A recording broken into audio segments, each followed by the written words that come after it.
Greetings and salutations, everyone. My name is Andrew Kirchhoff, and welcome to my YouTube channel. Today, we're talking about my Week 5 running back starter sets for the 2019 fantasy football season. On today's episode, we're going to be going over the Monday night game, talking about how the Steelers and the Bengals performed, and talking about potentially if there were any waiver wire pickups in that game.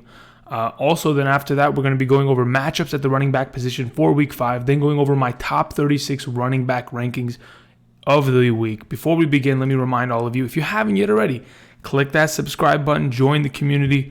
Again, like I presented yesterday, the challenge is to get past Stephon Gilmore, one of the best corners in the National Football League. Get that cursor past him, run him on a slant route, get that cursor to the subscribe button, join the community. And also don't forget, the notification bell button is there. So if you want to stay up to date on all my content, you'll be notified once my latest content is out. And also click that like button. Much appreciated. Hey guys, how's it going? All right, so we're talking about the running back position today. Before we get into that, let's talk about the Monday night matchup it wasn't even a matchup. It was just a one-sided affair. It was the Steelers beating down on the Cincinnati Bengals. Let's talk about the Bengals really quickly, just to get it out of the way. Bengals looked awful. There's a reason they're 0-4.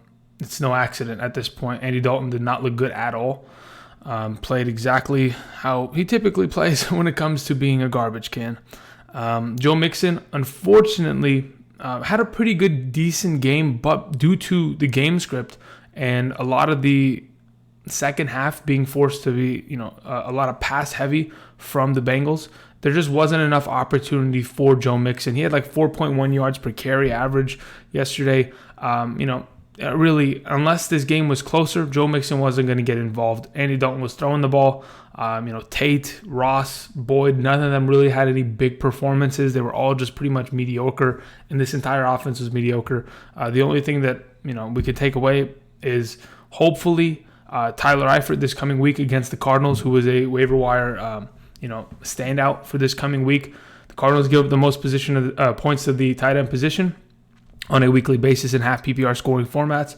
And if Tyler Eifert is available and you are in need of a tight end, this is a guy that saw a lot of targets last night in the red zone and had himself a fair share of targets overall around the field. But yeah, not a bad option there. Other than that, on the other side of the ball, where a majority of the excitement came from, Mason Rudolph looked pretty good, 24 for 28 passing, 2 touchdowns, finding Deontay Johnson and James Conner both on receiving touchdowns. James Conner looked good, only had 10 rushing attempts, which was unfortunate, but he got a lot of work in the passing game.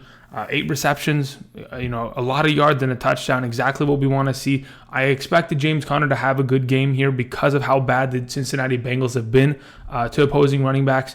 And, it was a matter of time until this guy broke out, and he finally was able to do that at home. Had himself a really good week there. But the other running back standout was Jaylen Samuels, a guy that last year took over the mantle of the starting running back position for this team when James Conner was out. He saw a lot of work this week, especially in the wildcat formations. We saw him come in, run some zone read options with James Conner, some jet sweep options. Found himself in the end zone, had himself 10 rushing attempts, good amount of yards on the ground as well. And on top of it, saw himself with 18 total touches. I think he had 8 receptions in the passing game. If I'm not mistaken, James Conner had 8 receptions. Jaylen Samuels also had 8 receptions for 57 yards in the receiving game. Overall, we could see a two-headed monster here. That's potentially similar to like the Kansas City Chiefs or maybe the Denver Broncos. They have 2 guys that are running and playing similar amount of snaps. We could see that here. Jaylen Samuels even had that little jet sweep, pass forward. He had like 31 yards passing because of that, because James Conner was shot out of a rocket and a cannon and got some yardage there. But yeah, I think as a waiver wire pickup, Jaylen Samuels is not a bad option this coming week. For those of you who are interested, because I know yesterday's list didn't have many guys that were available, but to be honest, there wasn't a lot of options this week. Really, the entire landscape is pretty much dried out at the wide receiver running back position until somebody else wants to make a breakout performance out of nowhere or an injury occurs. Really, there isn't much movement at these positions. It's going to be the same names over the next couple weeks until somebody makes some noise. But yeah, Jaylen Samuels is a guy that we should think about picking up for our waivers. Other than that, Deontay Johnson, I don't know how that came out that way, had himself a pretty good week. Juju Smith-Schuster completely disappeared. James Washington's not even in this offense. Vance McDonald missed the game, so Nick Vannett was in. Overall, the running backs are the only piece of,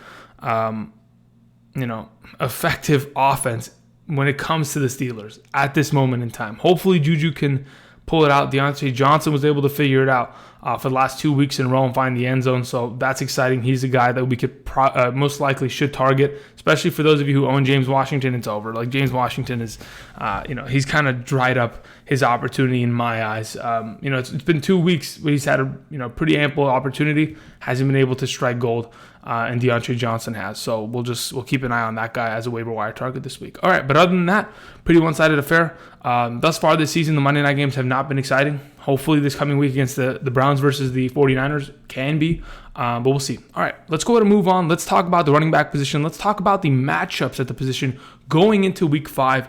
All right, so the Miami Dolphins and the Detroit Lions are both on bye weeks. For those of you who are wondering, there are timestamps down below for you looking for specific player intel, so you can go check that out. But in terms of who's giving up the most points to the running back position, is it a surprise that the Cincinnati Bengals are? I mean, it really shouldn't be a surprise considering what James Conner and Jaylen Samuels were able to do to them last week.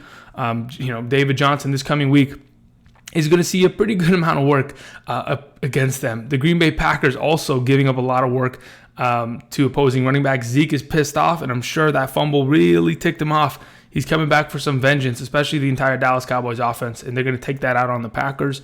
The Broncos got 200 yards ran on them by Fournette. The Detroit Lions are on a bye week. The Baltimore Ravens, as of late, have been terrible against the running backs.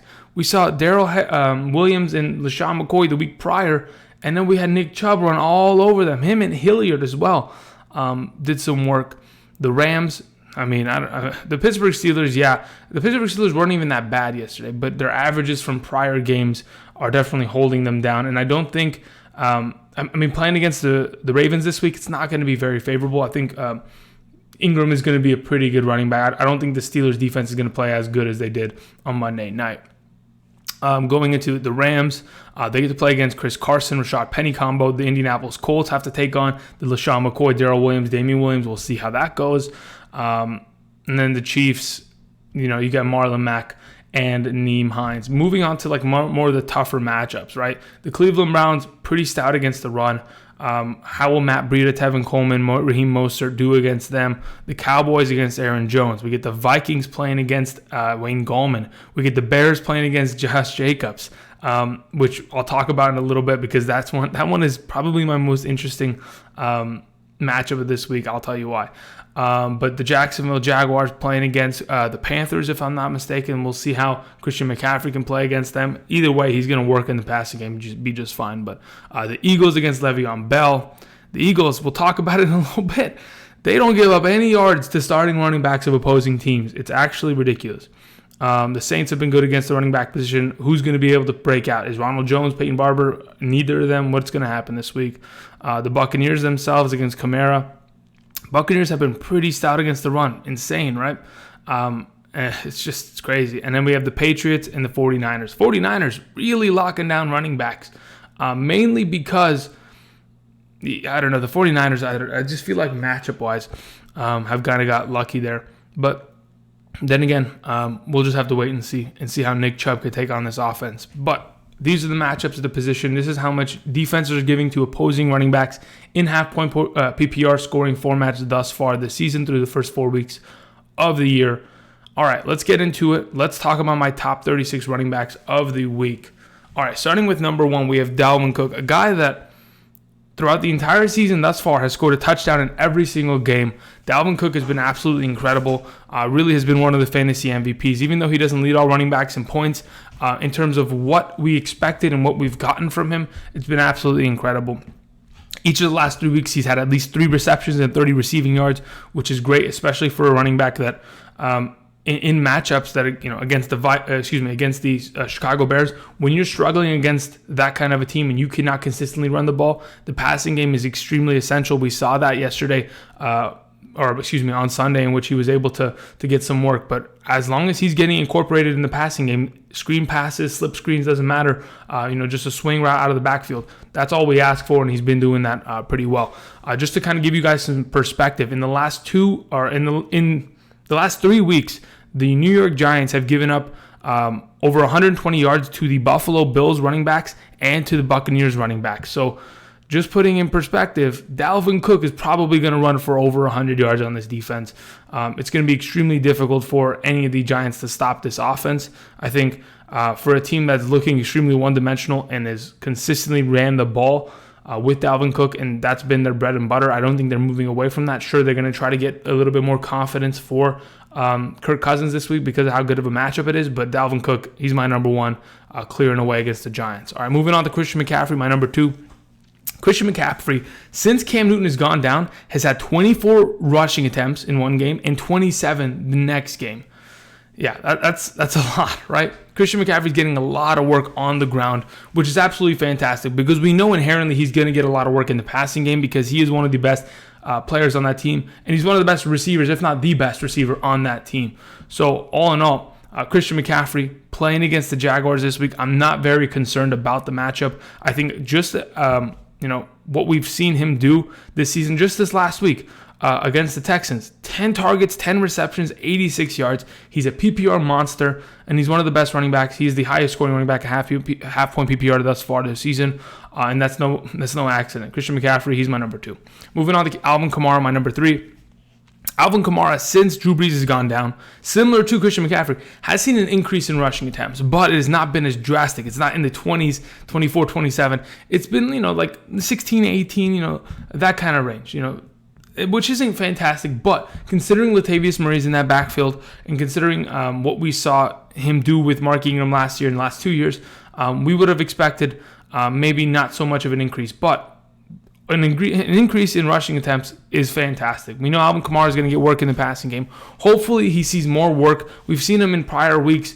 Just in week 3, had far more work against the Seahawks than he did against the Cowboys in the passing game, which is a big differential in terms of total points by far. So this coming week, it is supposedly a tough matchup. They're at home, which is extremely advantageous for them. And Alvin Kamara is as good as it gets at the running back position. I don't really think that this Tampa Bay defense is going to be able to stop him wholeheartedly and just make him irrelevant. That's impossible. Alvin Kamara is my number 3. Moving on to number 4, Ezekiel Elliott. Now, I was talking to you guys about the Green Bay Packers give up the 3rd most points to opposing running backs this season. And just to kind of give you some perspective on that, against the Minnesota Vikings, Dalvin Cook ran for 154 yards and a touchdown. Against the Denver Broncos, the combination of Phillip Lindsay and Royce Freeman, my stomach just growled because I'm starving. You know what I'm hungry for? I'm hungry for some fantasy football wins. That's what I'm hungry for. Moving on, the Denver Broncos, the combination of Phillip Lindsay and Royce Freeman combined for 140 yards and 2 touchdowns. And the Eagles this past week, the combination of Miles Sanders and Jordan Howard combined for 160 yards and 2 touchdowns. Zeke is going to destroy this offense. This defense, excuse me. He's going to dominate this week at home against the Packers, who might be shorthanded offensively. This defense cannot stop the run. They have shown that, and they have established that this season. And I think Ezekiel Elliott, he needs a breakout game. The dude is yet to break 20 points in half-point PPR scoring formats. We got to see that. We drafted him high enough. We took the risk on taking him. And now it's time for Ezekiel Elliott to kind of shift it into gear and really carry our teams. So this is the week, if any week, he's going to have himself a great matchup. All right, moving on to number 5, David Johnson. You know what's crazy about David Johnson? He's not a running back. He's honestly just a receiver for this team. Sure, he touches the ball on the ground sometimes, but truly he is a wide receiver. Just looking at the last 2 games, 9 targets, 6 receptions, 28 yards, and a touchdown. Then the next game, 11 targets, 8 receptions, 99 yards. That's just the past 2 weeks. A lot of work in the passing game. This is an offense that wants to sit in the shotgun. They want to use 4+ wide receivers. David Johnson is a very good receiving back. He's a wide receiver, to be honest. He's just as good as Le'Veon Bell in the passing game, just as good as Christian McCaffrey. These guys are extremely dynamic running backs, and that's why they have so much value. In the last 2 weeks, unfortunately, he's only had 11 rushing attempts per game, which is not great. He hasn't seen more rushing attempts than week 1. Week 1 was 18 rushing attempts. Since then, it has all gone down for him, only averaging 3.6 yards per carry in the last 2 weeks. It's a little rough, but you get the Bengals. The Bengals give up the most points or second most points to opposing running backs thus far this season. David Johnson, whether it's through the air or on the ground, he's going to be a dominant back. There's a reason why he's on the thumbnail today. It's because David Johnson should have a fantastic week. All right, moving on. Let's talk about Nick Chubb, my number 6. Now, again, the 49ers have not given up any points to opposing running backs, but I did go and I watched the film specifically of how, Jesus, my stomach is really losing its mind. I was I was watching the film of the Baltimore game versus the Browns, and I watched every single run that Nick Chubb had on Sunday, and I really wanted to take a look at it in order to kind of give myself a little bit more understanding of how this offense turned itself around within 1 week comparatively to how they played against the Rams. Now, a lot of it had to do with the fact that, yes, this offense in their shotgun scheme, they're running a lot of zone, right? Zone offenses aren't bad at all, but you don't have the read option where you're going to be able to pull the ball with Baker and Baker keep it. So that read zone BS is not really going to work, but they're running a lot of zone schemes. But what they did this week, exactly what we needed to see, right? Obviously, we love to see Nick Chubb on the field as much as he is, but we want to see him in schemes that are promoting heavy downhill running. Okay, they brought in a fullback. They put Ricky Seals-Jones as a fullback a lot this week and had a lot of power O schemes working towards it. A lot of zone cutbacks, a lot of power I sometimes, and also a lot of counter-based running attempts. Now, I don't know if you guys are familiar with the lingo, but it's offensive line blocking schemes. These kind of schemes promote downhill running for a guy like Nick Chubb, and especially not out of the shotgun. This is under center Baker Mayfield pulling back and just handing it off, and there you got 3 lead blocks coming at, whether it's a tight end, a fullback, pulling guard, pulling tackle. That's exactly what we want to see, and that's what was so successful from this offense. We saw a lot of moving pieces. Instead of just running that zone scheme in which the entire offensive line blocks in a specific direction and Chubb's pulling it the other way, we saw a little bit more pulling guards, pulling tackles in order to help him lead through holes. Hopefully we can continue to see that, and hopefully this week we're going to find ourselves another huge game from Nick Chubb. On a long week of rest, the Monday night game, I think he's going to be fine. All right, moving on. Let's go. And also the 49ers, I'm telling you, they're no scrubs. They haven't allowed 10 fantasy points to any running back this season in half-point PPR. So this could be tough for Chubb, but I have some confidence that Freddie Kitchens is kind of turning this offense around, especially in the running game. And they're going to continue to work on that. All right, moving on to number 7, we have James Conner of the Pittsburgh Steelers. So James Conner gets to play against the Ravens, and we just talked about Nick Chubb destroying the Ravens. To put it in perspective, LeSean McCoy and Darrel Williams 2 weeks ago against the Ravens defense put up 35 combined fantasy points in half-point PPR as a duo. Last week, Chubb and Hilliard put up over 50 fantasy points as a combined duo in half-point PPR scoring formats. I think Conner, I think Samuels, that combo is going to work this week against that Ravens defense that cannot stop the run. It is in Pittsburgh. Pittsburgh has a lot of confidence off this last win, and I think running the ball with Conner and Samuels behind this great offensive line, it's going to work this week, and that's why he's my number 7. As long as he's getting a lot of work in the passing game, which we've seen him do as well, that's fantastic. The more you get James Conner incorporated in this offense, the more success you are going to find. Establishing a running game is exactly what they need to do for a young quarterback like Mason Rudolph. You establish that running game, you'll be able to use play action and open up the passing game.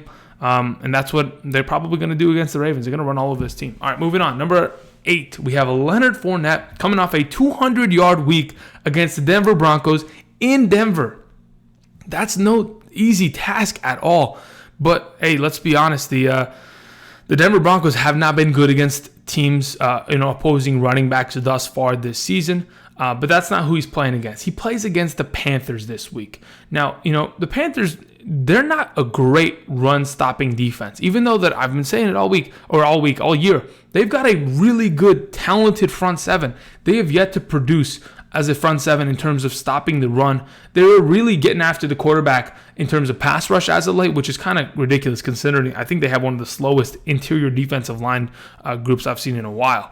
But their run stopping is supposed to be upper tier. It ends up not being. In the last couple weeks, the thing that I really wanted to point out is that Leonard Fournette has seen 23 targets thus far this season, and the Carolina Panthers are giving up a lot of targets to opposing running backs. If there's a combination there, if Leonard Fournette can't get it done in the running game, there's always work in the passing game to be had. He's been pretty good there. Hopefully, Leonard Fournette can find himself in the end zone because that's what's been evading him these last couple weeks. If he can get in the end zone, get those extra 6 points, his fantasy value just rockets even higher. Coming off a pretty big week, maybe some of you are trying to sell Leonard Fournette. That's not a bad idea, but I think he's going to have a good week against the Carolina Panthers. All right, moving on to number 9, we have Chris Carson. Chris Carson's presence this Thursday night is going to be very, very, very iffy. They're coming off a short week where they played against the Cardinals. Now they have to play a Thursday night game in Seattle. Excuse me. They're coming off a Thursday night game in Seattle, or they're going to a Thursday night game in Seattle, playing against the Rams, who just got smacked at home. So the question is Chris Carson going to be given a lot of touches? Because we just saw him have 22 rushing attempts this past Sunday. Are they going to feed him the ball once again at that exact level on a short week? Or are they going to give Rashad Penny some opportunity? If that's the case and they start feeding Rashad Penny, this is going to be a little bit unfortunate. But Chris Carson did show that, hey, I'm here to stay. The fumbling's behind me, hopefully. I can produce in this offense. We have a running scheme, and I'm going to run the ball. Yes, they're not running the ball as much as they did last year, not nearly enough. They're giving a lot of opportunities to, Russell Wilson to get everybody incorporated in the passing game, and that's how this offense has worked.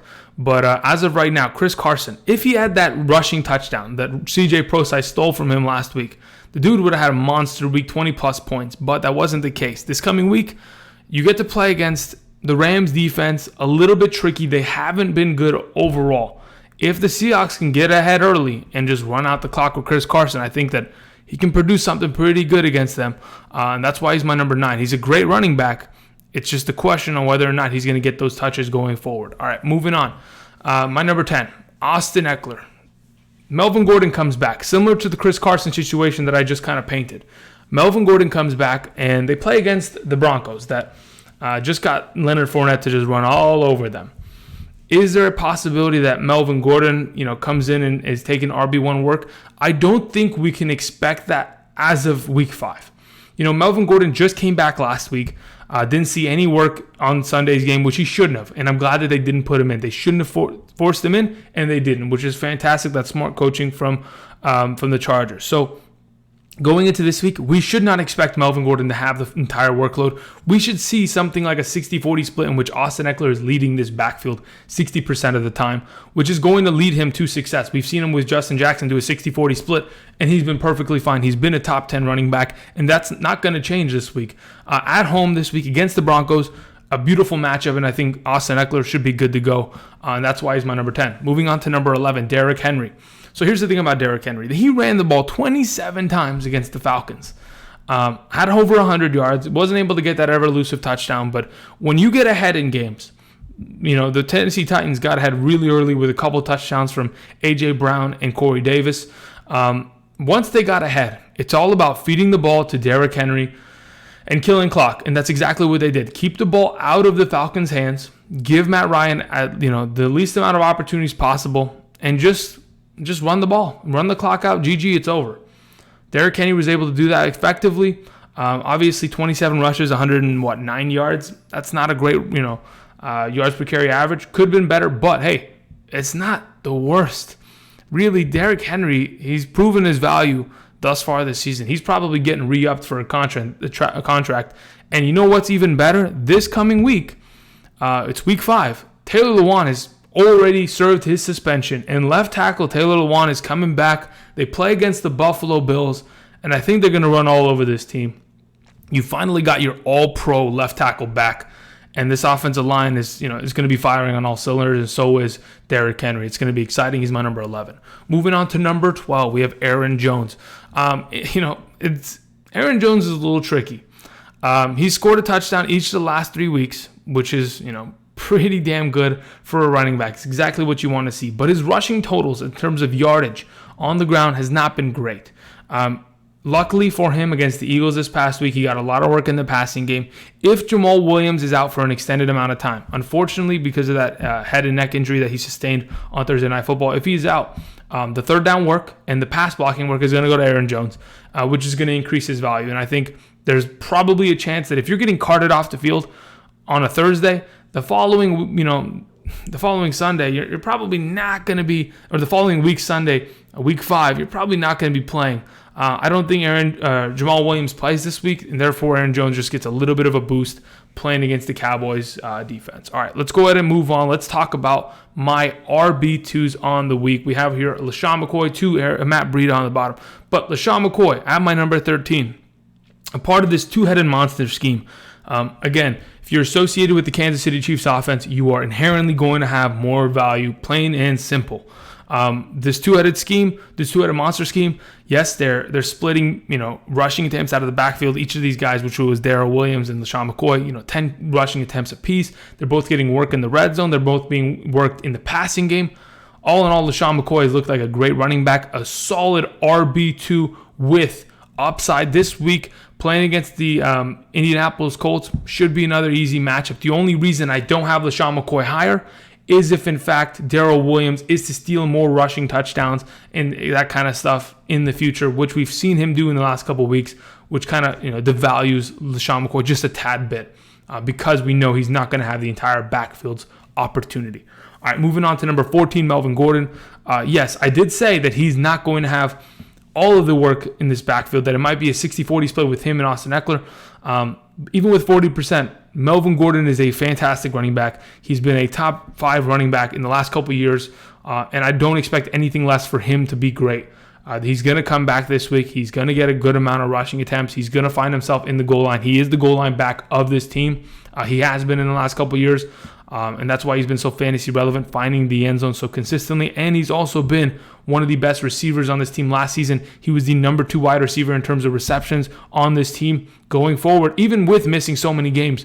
Going forward, Melvin Gordon should be fantastic. I have him as my number 14 this week against the Broncos defense. All right, let's talk about Le'Veon Bell. Now, Le'Veon Bell coming off of a bye week, has Sam Darnold coming back, so this offense is going to look a lot better than it has in the last couple weeks. But the thing that we have to be worried about is the Eagles' front seven, or just their Eagles' defense against the run. The run support from the safeties, Andrew Sendejo coming down, making tackles. This defense gets after the running backs, and they do not let anybody run on them. Just looking at what this defense has allowed opposing starting running backs to do in the last couple weeks. In week 1 against the Redskins, Darius Guice had 10 rushing attempts for 18 yards. Then the next week, the starting running back, 11 rushing attempts for 22 yards. Then the next week against Kerryon Johnson, 20 rushing attempts for 36 yards. And then this past week against Aaron Jones, 13 rushing attempts for 21 yards. Thus far this season, to opposing starting running backs, they have allowed 54 rushing attempts for 97 total yards and 2 touchdowns. Yeah, they've been that good. Luckily, Le'Veon Bell can catch the ball out of the backfield, and that's why he's at 15, okay? That's the only reason. He's not going to have any rushing totals. If he gets goal line work, fantastic. But I expect him to catch the ball a lot, and that's why he has this value, and that's why he's at my number 15. All right, moving on. Number 16, Todd Gurley. Todd Gurley had a great week. My only concern is we only saw 5 rushing attempts from this guy. A lot of that was dictated on game script. When you're down 21-0, you can only pass the ball. But the thing that I was really excited about, 11 targets, 7 receptions, 54 receiving yards. That's a lot better than we've seen in the past. 12 total touches. Had himself a big week because of those 2 rushing touchdowns. But all in all, the biggest question is, on a short week, just played on Sunday. You have a Thursday game. If he's truly not healthy, he looks healthy. There were some runs this week that he had a lot of burst. He's trucking people, and he's playing better, right? If he's not truly healthy, are they willing to give him a lot of touches against the Seahawks defense? That's the question. Because the Seahawks defense, not too good against opposing running backs thus far this season. We saw this past week, David Johnson light him up. We saw the week prior, Alvin Kamara did a lot of work, especially on the ground. Todd Gurley could have a good week here on Thursday. But the question is, are they going to give him that workload? That's why he sits at 16, because I'm not sure what exactly Sean McVay plans on doing. All right, moving on. Mark Ingram is my number 17 this week, playing against the Pittsburgh Steelers. He's had 12-plus rushing attempts every single game thus far this season. Even though Mixon didn't look good last night, he still had 4.1 yards per carry. And Mark Ingram, with this offense, with this offensive line, the zone read schemes, everything, is in a far better situation than Mixon was last night. And this coming week against Pittsburgh Steelers, sure, Steelers have more confidence. They're at home this week. I still think Mark Ingram's going to be able to put a number on them, and he's going to have a good week as a solid RB2 play. He's my number 17. Moving on to Darrel Williams. Now, I heard a little bit of rumblings that Damian Williams might be playing this week. I'm not fully sure on that. This video is being recorded pretty early today on October 1st. But if anything changes, then obviously Darrel Williams' potential ranking will adjust. But in the last couple weeks, the guy's been really dependable. 13 fantasy points, 17 fantasy points, finding the end zone multiple times. Sure, his total yards this past week against the Lions weren't great, but he's finding a lot of work in the red zone. He is a contributor in this offense and is being depended upon by Patrick Mahomes, Andy Reid, and this offense. All in all, I think if in fact he is to play and Damian Williams is out, this guy's an RB2. He has proved that in the last couple weeks. And going against the Indianapolis Colts, which seemed like an extremely juicy matchup in Kansas City, this Kansas City team is going to blow them out. We saw the Raiders just blow them out. Obviously, they had a little bit of a garbage time comeback, but the Kansas City Chiefs, they're going to get ahead early and run this clock out, and I think Darrel Williams is the guy to do it. All right, moving on. Number 19, David Montgomery. If you want to, here's my suggestion. Today, now, until the rest of the season, this is the cheapest you could probably purchase David Montgomery going into the future. Sure, he has not put up great fantasy numbers, but what we've seen in the last 3 weeks is very promising. 18 rushing attempts, 13 rushing attempts, 21 rushing attempts this past week against the Vikings. That is promising. That is touches that we did not see in week 1 that is finally getting and catching up to him. That's exactly what we want to see. He also had 3 receptions out of the backfield. This is fantastic. I don't care who's under center. If anything, Chase Daniels being under center promotes the usage of David Montgomery because you want to rely on the running game against the Raiders defense this week. I think right now, if you want to trade for him, this is the time to do it. Otherwise, forget about it because he's about to take off and really have himself a pretty good season here. 21 rushing attempts. That is not a joke at all. That's pretty good, and hopefully that continues. All right, moving on to number 20, Marlon Mack. Okay, here's the problem with Marlon Mack. We have pros and we have cons this week with Marlon Mack. And let's talk about the bad news. Okay, here's the bad news. The bad news is this past week, the Raiders put a number on them, and unfortunately, the game script did not promote running the ball with Marlon Mack. Therefore, he disappeared. This entire offense had to pass consistently throughout the rest of the game. They were down T.Y. Hilton, which is pretty much their biggest struggle, but still, they got Doyle, they got Nyheim Hines, they have Ebron, they have Chester Rogers, they got Zach Pascal, they've got Deion Kane, they've got Paris Campbell, they've got a bunch of weapons.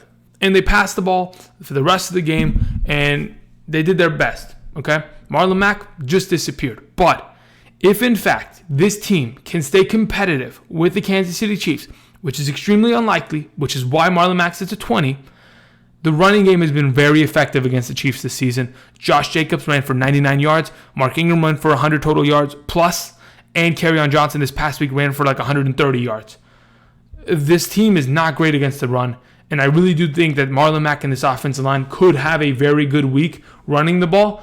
But it's all going to be determined on whether or not the game script allows it. If you're down too many points, you just can't run the ball. And that's unfortunate, but that happens.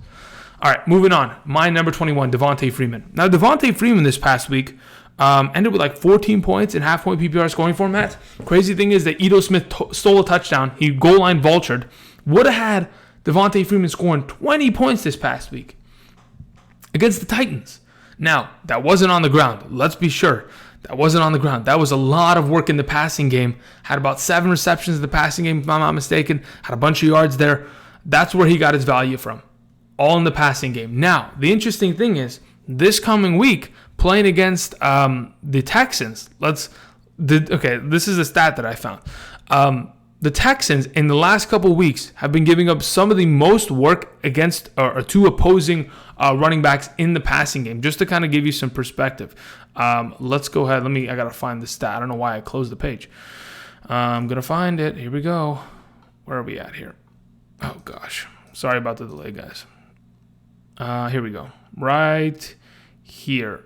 Where the heck is Devonta Freeman? There we go. So the Houston Texans in the last couple weeks, in week 1 against Alvin Kamara, they allowed 7 receptions and 72 yards. The next week against Leonard Fournette, 4 receptions, 40 yards. And the next week, Austin Ekeler, 7 receptions, 45 yards. Then this past week, Christian McCaffrey, 10 receptions, 86 yards. If Devonta Freeman is going to be used a lot more in the passing game, like he did this past week, this is a pretty favorable matchup. I don't expect to see Devonta Freeman really running the ball for 100 yards anytime soon, if not ever again.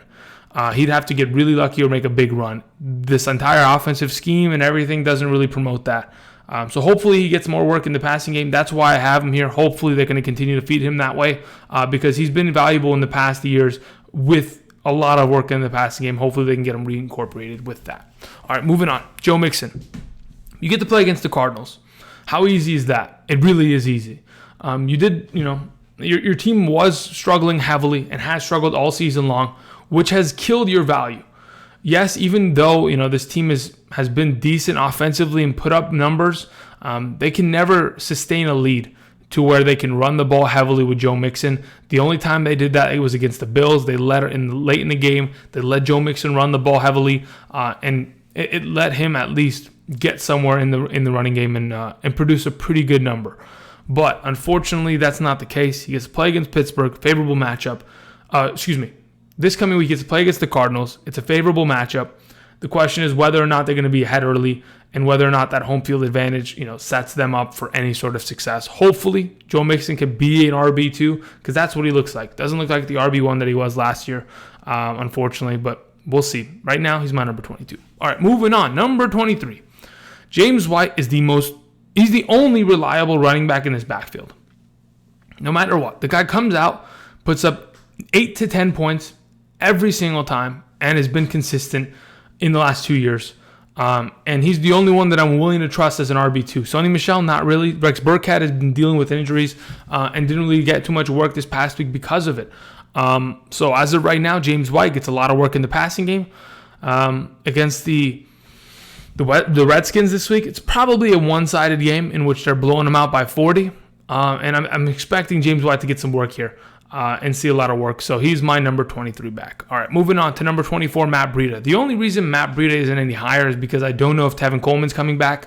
I'm anticipating potentially he can come back, but Matt Breida's been great all season long, averaging 5.51 yards per carry on average. This guy is a great running back. The question is he going to get more touches? In his best game thus far this season, he only had 12 rushing attempts for 121 rushing yards. The rest of the weeks, he got a lot more touches, but they were just, average games. They weren't anything to write home about and be like, yeah, he was fantastic. It was just, average games. We haven't seen Matt Breida too much involved in the red zone. We haven't seen him get any, huge involvement in the passing game. Hopefully we can see a difference here, but coming off the bye week into a decent matchup at home, I think Matt Breida could figure it out, and that's why he's my number 24. All right, moving on. Let's talk about my last group of running backs for this week. Man, we've been talking for a while, huh? All right, number 25, Wayne Gallman. Now, Wayne Gallman is a little bit tricky because you have to play against the Vikings defense that have been great against running backs and against anybody, to be honest. But the issue is, does Wayne Gallman's usage, his total attempts, his total usage in the passing game, does that kind of lift his value? I think yes. Being able to run the ball 18 times last week, being able to get incorporated in the passing game, that gives you inherent value that all these other running backs below him are not going to have. Wayne Gallman, in my opinion, just because of the fact that he is being given the work, as of right now, could potentially see a little bit of a boost in production here and there because of how good he's been in the past. But it's going to be a tougher matchup. I still think as an RB3 flex play, it's not a bad idea, and therefore that is why he's at 25. All right, moving on, Josh Jacobs. Now, this is what I wanted. I was alluding to this specific segment a little bit back. There's a reason why Josh Jacobs sits as an RB3. Even though they're at home, even though the Raiders' running game has looked pretty good, they play against the Bears, and Khalil Mack is coming back home to the Raiders, to Oakland, to play against John Gruden, okay? The guy that didn't want to give him a contract, the guy that shipped him away. This is a revenge game in the making.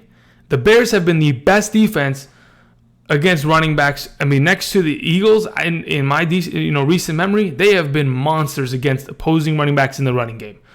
On top of that, this pass rush is going to get after Derek Carr. Khalil Mack is going to try to have a career game here. He's really going to try to, and I think it's going to hurt Josh Jacobs. There's no way that this guy's going to be able to run the ball on this Chicago defense.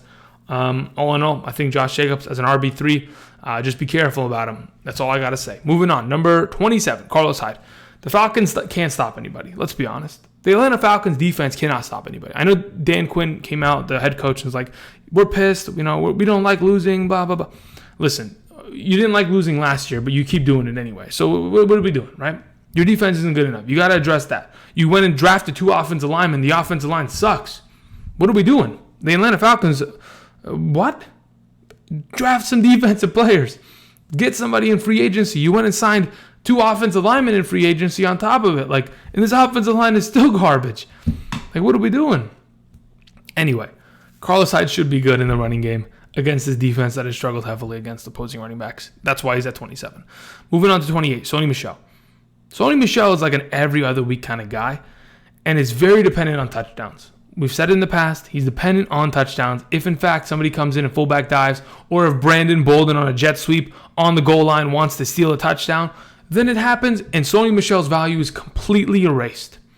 That's why he sits at 28, because unless he gets a touchdown, we're going to see 17 rushing attempts for 70 yards. But 7 points is not enough. We want to see a touchdown. We want that 13. He's not going to get any work in the passing game. Sony Michel's my 28. Moving on, Jordan Howard. Jordan Howard, amongst all running backs, has seen the 6th most red zone rushing attempts thus far this season. That has led to 3 rushing touchdowns. That is a great number. He is the goal line back of this team. Playing against the Jets aren't that good against opposing running backs either. I think Jordan Howard could have himself a decent week as a flex play. RB3, I do not mind it because I do still think that Miles Sanders, Darren Sproles, they're still alive. They've got a pulse. They're going to be in this backfield, and they're going to take touches away from him.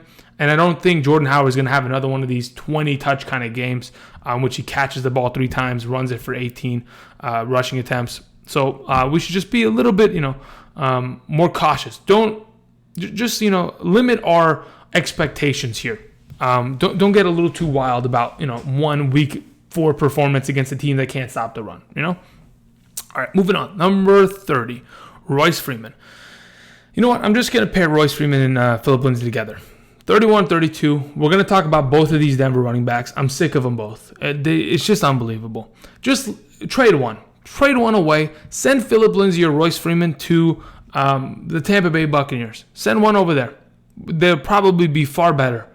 And the running back would be far better in fantasy if in fact, they were a part of that offense. So, truly, just send one over. You don't need both. You're killing both of their values. Until then, they're both RB3s. They both get same amount of identical work in the running game, in the passing game. Royce Freeman hasn't seen work in the end zone, but continues to see a lot of touches. Both these running backs are good and talented, but they just don't get enough work, respectively, because the other one is there. So, unfortunately, they both sit at this number. Moving on, 32, Jaylen Samuels, guy that we need to pick up in fantasy in our waiver wires this week, for certain. I think, like I mentioned earlier, the two-headed monsters of the Chiefs, the two-headed monsters of the Browns, and now the two-headed monster of the Pittsburgh Steelers get to play against the Baltimore Ravens that have struggled heavily against the run. Jaylen Samuels, if he's going to see a lot of usage, as he did this past week, especially in the passing game, in that wildcat formation, on the goal line, I think there's a good amount of value there that Jaylen Samuels can continue to produce on. He's my number 32. Moving on to 33, Ronald Jones. Tough matchup against the Saints run defense that doesn't give anybody anything. Another one of these defenses that are very good against the run. We'll let you pass all over them, but Dak couldn't do that either. Hopefully Michael Gallup comes back. But Ronald Jones this week, in my opinion, because of the fact of how good the New Orleans Saints are at home against the run, Peyton Barber is not going to be able to do anything. Ronald Jones is going to come in the game. He might have a couple works in the passing game. Derek Gumbawale probably will get some work there, but I think Ronald Jones is going to be able to take over the backfield. Just like what we talked about yesterday, the rushing attempts are going towards his direction, continuing to see higher and higher numbers as the weeks go on. And I think my number 33 spot, not bad for him.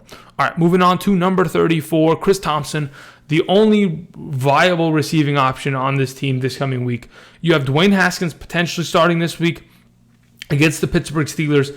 A rookie quarterback has never beaten a Bill Belichick team, period. As long as he's been with the Patriots, it has never happened, and that's not going to change. Dwayne Haskins is going to struggle. If you have the Patriots defense, if you're playing against the Patriots defense, expect 25 points minimum. And as of right now, Chris Thompson probably going to be the only guy to just dump the ball off to and hope that he can move. I think he has a pretty good opportunity this week. Moving on to my last two options. Duke Johnson, number 35. Again, similar situation with Carlos Hyde. They're splitting snaps there. Nobody in the Falcons defense can stop a soul. Therefore, these running backs are going to have value. This entire offense for the Houston Texans should be in a better situation this week. And I like Duke Johnson as my number 35. Moving on to my number 36, the legendary Frank Gore. If Devin Singletary continues to be out, which it looks like he is because of that hamstring injury, Frank Gore is going to continue to prosper in this backfield and continue to put up some good numbers. If, in fact, Josh Allen is out, it's going to hurt their opportunity against the Titans. But I still think Frank Gore, he's Mr. Consistent. Throughout his whole career, he has been, and therefore he needs to be on this top 36 list because there really isn't any other options. All right. Thank you, everybody, for watching. I appreciate you guys spending the time watching this running back starter set video with my top 36 rankings. Always, rankings are subject to change. They can change between now, tomorrow, and prior to Sunday's games, and that is why the Patreon channel exists. The Patreon link is down in the description. It is there because for those of you who are interested in getting up-to-date rankings every single day, asking me questions on trades, doesn't matter, private live streams twice a week, it's all there for those of you who are interested. Otherwise, thank you everybody for watching. I will see you tomorrow for the Wide Receiver Wednesday edition of the weekly starter sits. And until then, thank you guys again for watching, and make sure you put in them waiver wires, and I'll see you guys tomorrow. Peace.